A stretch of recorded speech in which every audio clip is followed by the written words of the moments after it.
Okay, so I'm 3 weeks into my travel now. I'm up to day 21.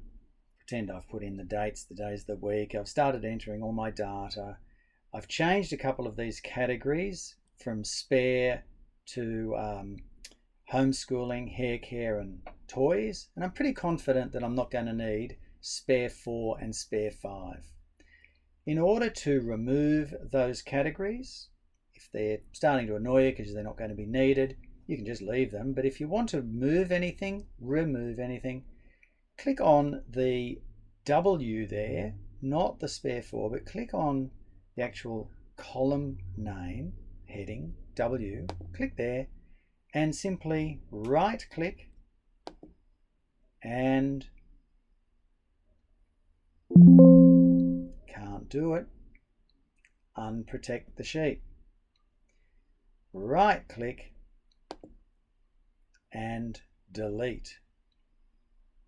The shortcut for that is to hold the control key down and click on the minus key up near, the 9 and the 0. Click on the minus key and it's gone. I can do the same over here in averages and totals.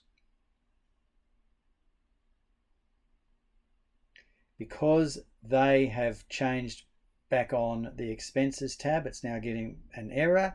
That's okay. Click. Now I can do them both together now. Click and drag to highlight both of them and either right click. It's going to ask me to unprotect the sheet. Right click and delete, or control minus. And now when you look at my graph, those categories that were there have gone as well. It just says toys, hair care, and homeschooling. I haven't mentioned this little heat map that's here. Anything, the redder it is, the more it's costing me, or the more I'm spending on that, and green I'm spending less on. So looking at this averages and totals tab, here's all my expenses. You can see exactly what percentage I'm spending. So I'm spending about 1/3 on fuel, and that's pretty typical. There's my average litres per 100 kilometres and my average cost of fuel per litre at the Bowser. And my average accommodation per night is there, and per week. This is how many free nights I've had based on how many times I've entered 0 in my accommodation column. The grand total spent so far in total, and I'm spending about that much per day and week. Now for me, I'm renting out my house, so it's nice to know how much out of pocket I am, the difference between how much I'm spending and how much I'm earning from renting my house out.